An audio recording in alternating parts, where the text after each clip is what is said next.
Hey there, guys. How are you? Welcome back to another awesome video, and it's time for another movie review.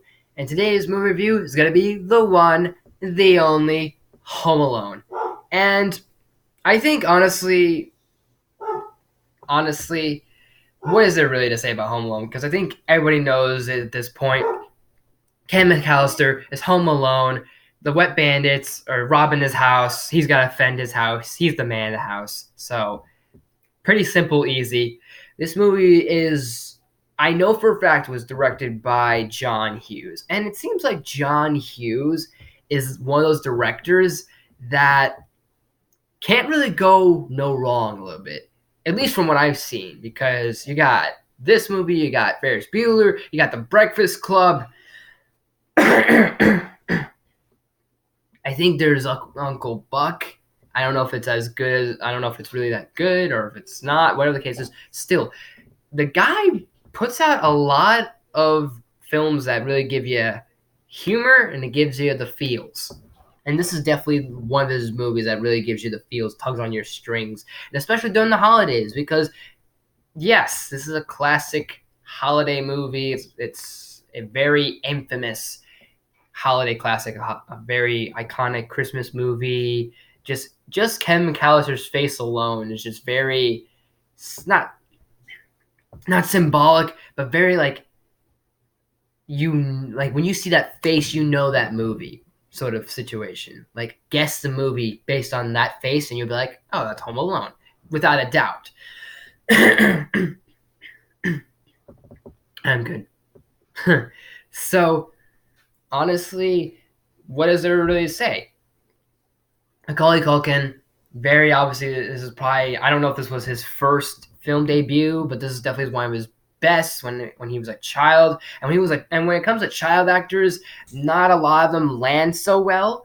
But when McCulkin was at the age he was when he played Ken McAllister, he seemed to really nail this character good and give it a really great child actor performance, capturing the not only the humor and the heart of a child, but also the humor and the heart of almost maturity a little bit. How much this kid, for his age, has to basically fend for himself and be home alone during the holidays, no less. And he has to worry about two robbers, two burglars. So, in this sort of, in a real world scenario, this would not go well. But obviously, this being fiction, it works because of how, I guess, smart this kid is, but also how funny he is. How it all comes all together and has a good, really good performance. I always get a kick out of like the family here and there, like with the mother. Not that I find her funny, but she does give a good, not compelling, but a good solid performance. Some of the memorable like family members like Filler, the little kid with the glasses who wets the bed. You got the father, you got Frank, the bald uncle who's like, look what you did, you little jerk. And you can't forget Buzz for just being Buzz, honestly. But the real kick that I get out of with the humor or with the characters or the cast is Marv and Harry, the Wet Bandits. I get a kick out of these guys, Joe Pesci and I forget the guy who's Marv, but they just really bounce off each other really well. And just honestly, let's face it, fact. This is a true fact. And I know many people that can back me up on this. Joe Pesci can't do no wrong. Just like John Hughes, Joe Pesci can't do no wrong. You find a performance in Joe Pesci in any movie he's been in, he's done great. You got this movie, he's got Goodfellas. I hear a lot of credit he's getting for The Irishman. Um, Basically, any like Scorsese film that Pesci's in, or any other movies outside of Scorsese, Pesci just knows how to give a performance. I don't know. There's just something about the guy makes it funny, makes it like entertaining, but also like a little bit intimidating because like if he makes characters very intimidating for his height, especially when you compare him to Marv because obviously it's like not like basically oh yeah Marv's the big brute and I'm the intellect a little bit, but it's kind of funny that hey I'm like basically like telling like basically like punching the like basically hitting the tar out of this guy. Um, when everybody gets mad at Marv, he's beating him up and hitting him, and he's basically like bossing the tall guy around. Like, hey, don't mess with the little guy, you know. But I get a kick out of these guys because of how funny they are, but also just the slapstick, honestly. And it's kind of slapstick that usually this wouldn't work, but for a holiday movie and for something like this, kind of really, it just kind of it works. I know I'm repeating. I know I've just said works like 3 times or 4 or 5, whatever. But my point is that sometimes you got little like not cliches, but you got little moments or little like specifics in film that will work sometimes, and sometimes they won't work. Like CG, real quick, just want to say CG. Sometimes CGI will work and it looks fantastic. It looks gorgeous. You can see it looks like realistic and authentic. And then there's times it looks like garbage and it looks like trash and you can just so yeah. But something like this, it works, and how crafty it is with how Kevin McAllister traps and basically kind of in a way almost murders these two guys.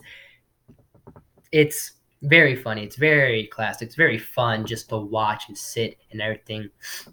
And not only does this movie bring the humor, but it also brings the heart. Um, Looking back on this movie, there's a lot of stuff I really picked up on. Besides the fact of being far away from family, and just the holiday feels, because I love the holidays. I love Christmas.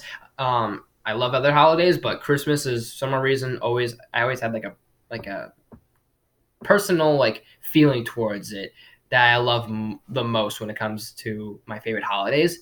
So there's that, and it's just the heart of it all, and just really kind of is a bit of a tearjerker. R.I.P. to the late John Candy for having it, even though it's a small role, but or a small cameo, whatever it is. But rest in peace to him. But bringing that together, but picking up on some of the little details in the movie with like say when during the separation, like when the family is off in Paris and then Kevin's basically in Chicago or New York or wherever he lives, that moment the mother sits there and says, I can't believe I forgot my son. And you can kind of take that as a little bit of a moment of like, wow, that's kind of like a gut puncher. And even if you're a mother out there that probably saw this movie, you're probably like, wow, that actually hurt me too. How much that would hurt to leave my son or one of my children home. Something along those lines. I know there's probably my point is there's obviously a relatability. This is obviously you got human characters. It's not your sci-fi fiction Joker whatever shit. Basically, because apparently I get ripped on by a certain someone about a Joker, but enough about that inside joke. Anyways, seriously though, obviously you got characters you can feel in there and feel the feels, be in their shoes and all this other stuff. And the music brings it all together with John Williams bringing that beautiful, wonderful score that gives you that feeling of you want to smile, but sometimes it makes you want to cry. Moments like when Kevin's reunited with his mother. Moments like when they're kind of like in terms of the I guess the fun, like when it's upbeat, like when all the family members are running around through the house, basically running, get this, get that, pack this, pack that, get in the car, do this, do that, run the airport, run here, run there, everywhere, all that stuff. It picks up there. You can feel it in the music. You can feel it in the music when it drops, and that moment the two of them like hug, and they're like all like, oh my gosh, I've missed you so much, and all.